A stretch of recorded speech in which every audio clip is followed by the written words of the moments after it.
What's up, people? Welcome back to more Sherlock Holmes Crimes and Punishment. We are here with the very last case, a half moon walk. Where are you going, Holmes? Have you been invited somewhere? We have been invited, Watson. We have? Where to? To the Baker Street Irregulars' annual dinner. They sent us an invitation. It is on the table. A dinner? How could those street urchins afford anything like that? I can't understand your interest in them, Holmes. They're dirty. They wouldn't hesitate to steal your wallet. Watson, you should be excited. It is a secret dinner. Its location changes every year. Read the menu. Sounds mouth-watering. All right.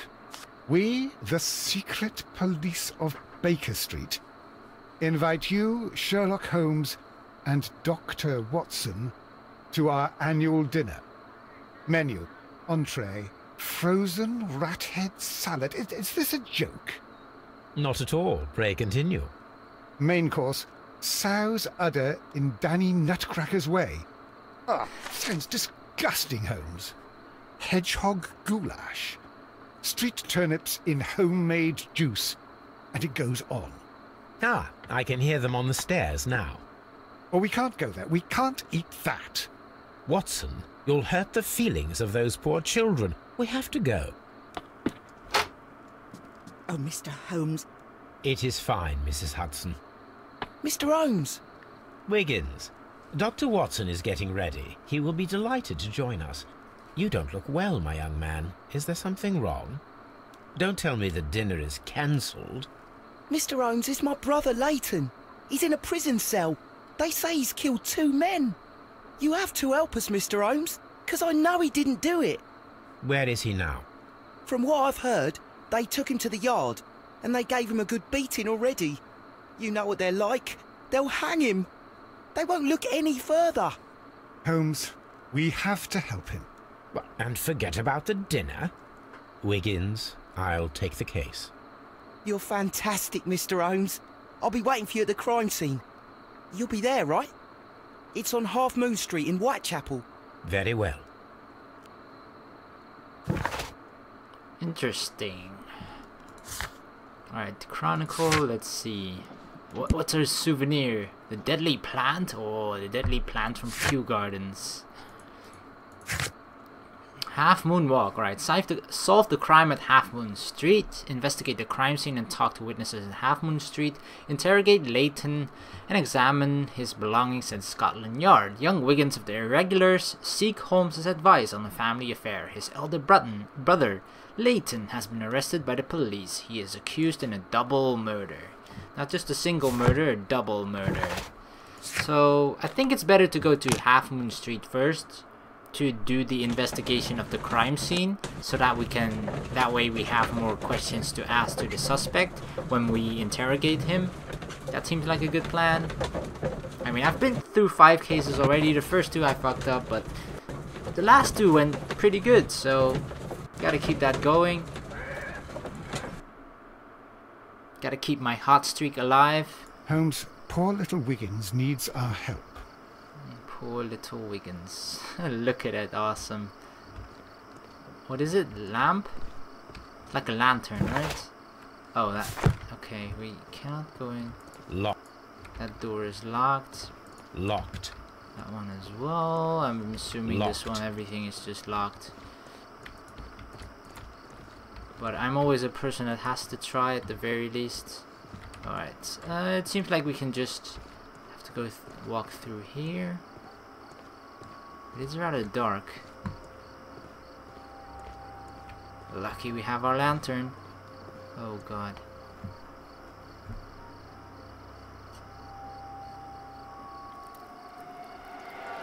Please, gentlemen, leave the scene now. Oh, Mr. Holmes, is that you? Good evening, Constable... Constable Marrow. I was here with Inspector Aberline during the Ripper case, Mr. Holmes, back in '88. But then this is nothing like that case. With this one, we've got the murderer, the weapon, and the statements, which speak for themselves. Of course, Marrow.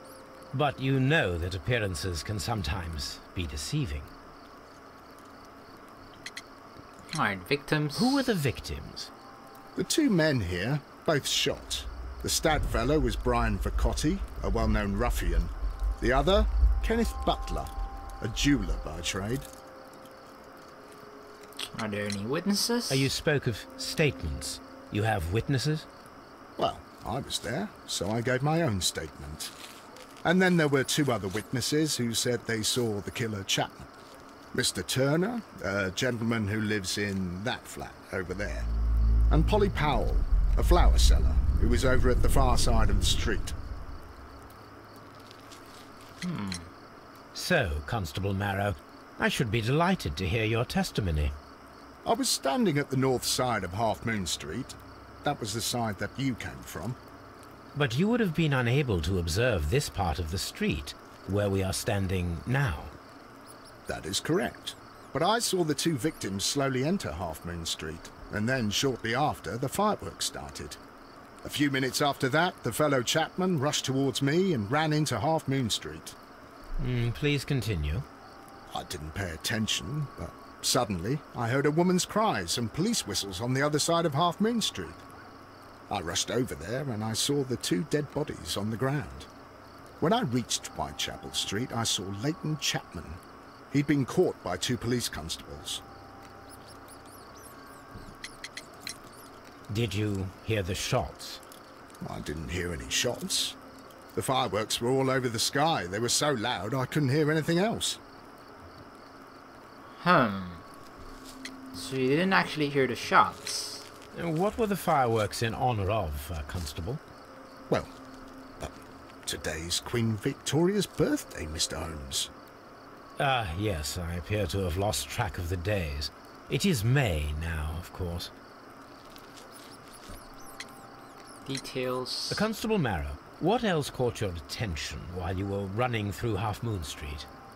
I saw nothing but rats, and I took the time to light every corner with my lamp. Did you happen to look up at Mr. Turner's window when you were on Half Moon Street at that time? Yes, I saw that the window was open, but no one was there. It was dark in the room. Ah, there's our Constable, first suspect. Your statements have been of great value to me. Alright, thank you, Constable Marrow. We'll just investigate the bodies. Brian Vercotti. And... He tried to stop the bleeding with his hand. Death was not instant. what is the green stuff? The bullet penetrated his stomach, a dreadful wound. Ouch, that's gotta hurt.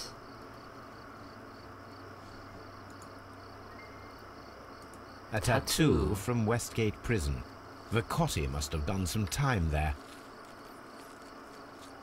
Why would you have it on a place like your hand where it's just so visible? Brian Vercotti suffered greatly. What a terrible way to die. Yeah, you can see the pain on his face. Alright. Kenneth Butler. He probably wasn't a butler though. Plates. Struck object. Piece of wood.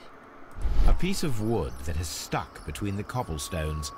Let us take a closer look.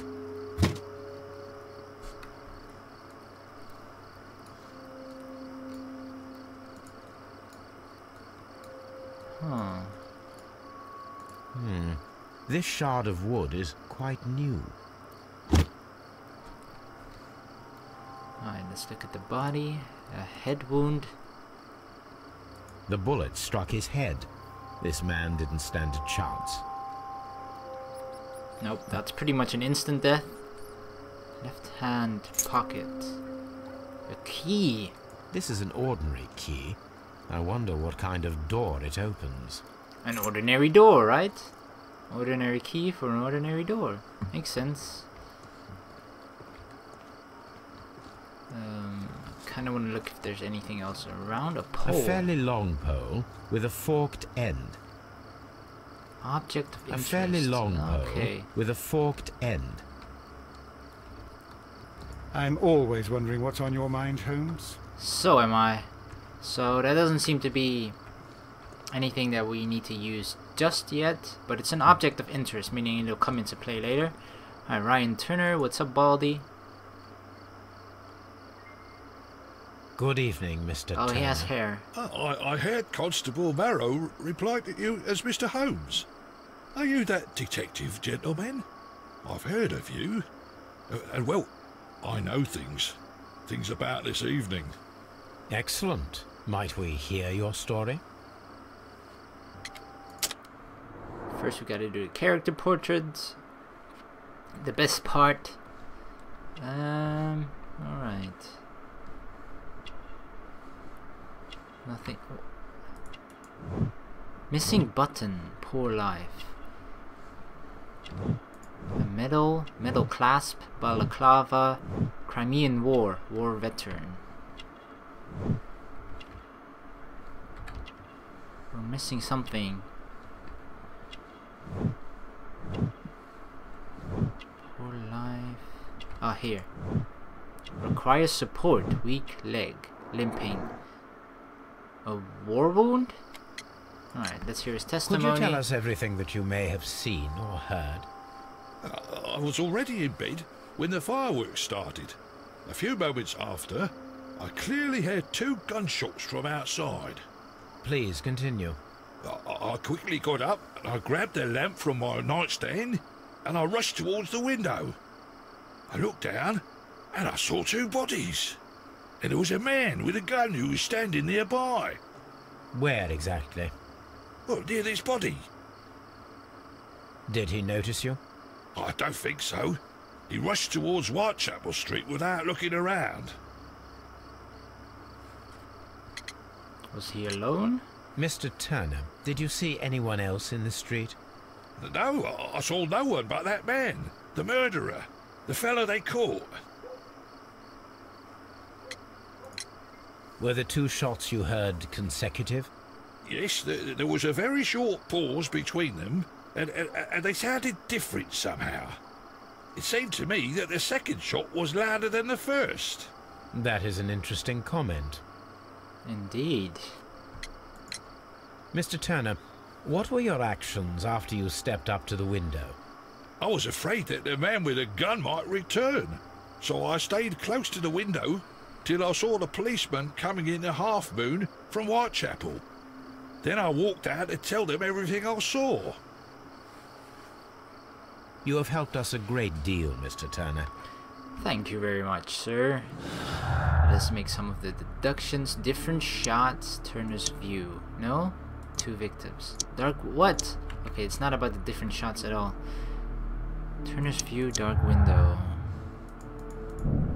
Conflicting statements. Mr. Turner stated that he remained at the window of his flat until the police arrived. However, this is in conflict with Marrow's statement as the constable did not see anyone at the window. So, one of them is lying.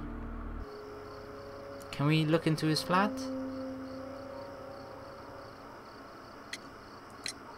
Mr. Turner, you have stated that you remained close by your window after the crime, is that correct?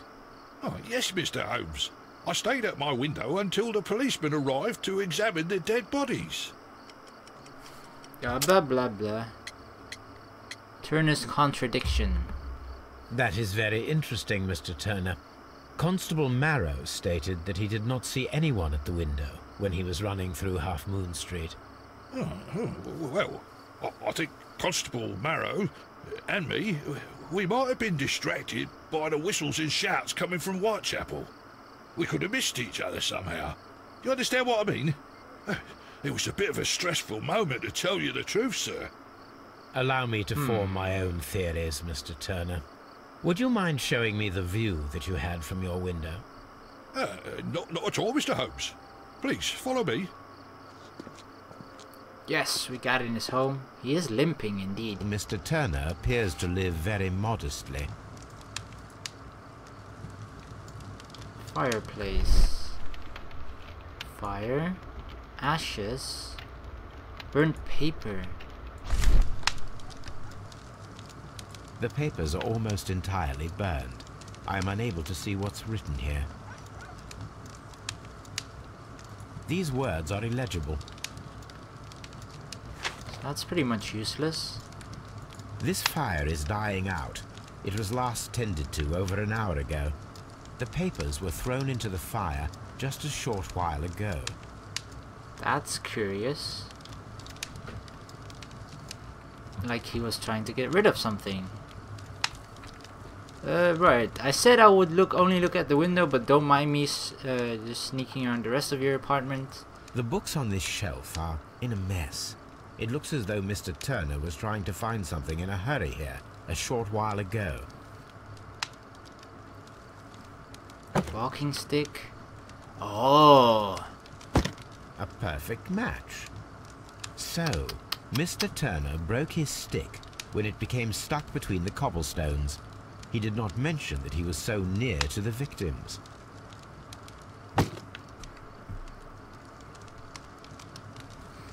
Why do old people have to lie? Alright, let's look in his bedroom. Mr. Turner was roused from his bed by the sound of gunshots. It looks rather neat. Alright, is there anything else? Was it this window? I don't think it was this window. It definitely wasn't. There's nothing else in this room we can examine. Nope. Just a fireplace. Anything on here? Nope. Kitchen table. Kitchen table sweepings. Shredded paper. There are pieces of shredded paper scattered over the table. This kitchen knife is quite sharp. This kitchen knife was used to cut the paper.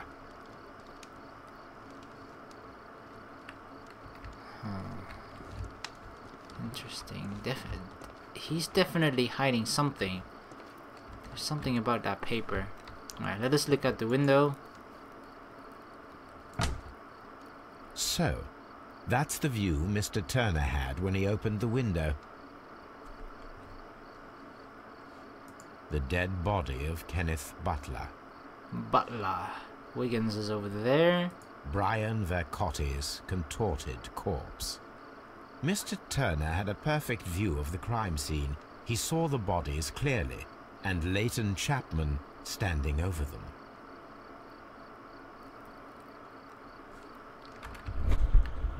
Determine the correct...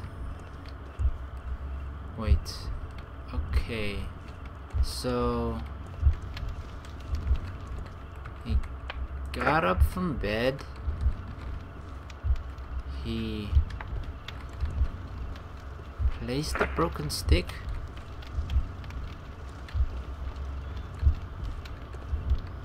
Threw something into the fire. I don't know why. No.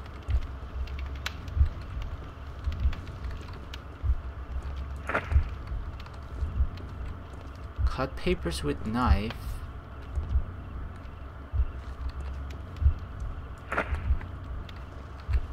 Or did he first watch out of the window?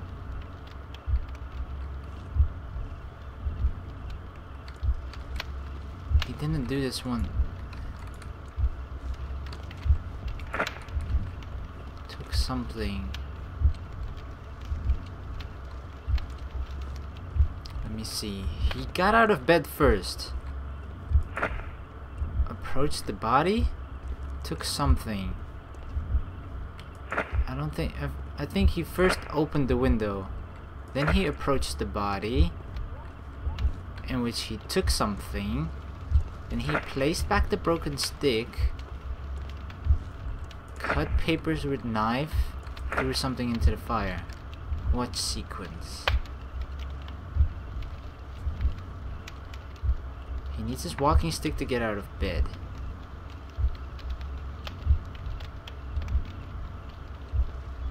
Then he obviously checks what's happening, because he wakes up in a... He just hears the gunshots, so he's like, ugh, what's going on? What's happening? So then he looks out of the window, sees what's happening, rushes downstairs. Well, rushes for his doing with the limped leg and a walking stick. but that's what he's doing. So far so good, it seems. Otherwise it gets cut off when the moment you're wrong.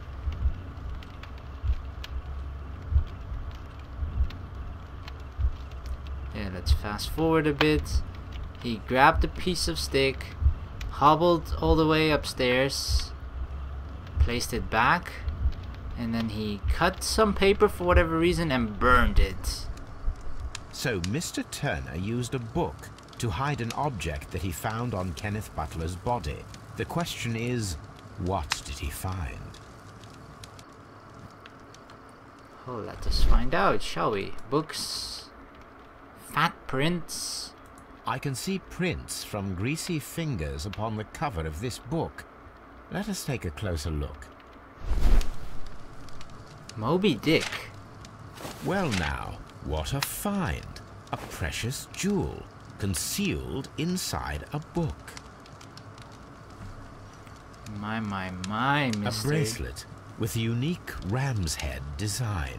A distinctive feature of ancient Grecian artifacts, probably of the Hellenistic era. Yeah, I could have guessed that. Hellenistic. For sure. Mister. You seem to be in quite a big trouble. A pickle. Mr. Turner, how would it be possible for a man of advanced years, such as yourself, to rush He from called his you bed old. to the window in a matter of seconds, as you have stated? Well, I'm able to move very quickly, despite my age.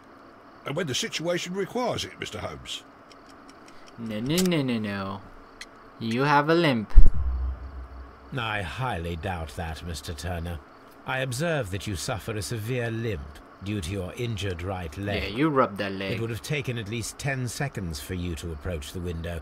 That means you could have easily missed something or someone in Half Moon Street during that time.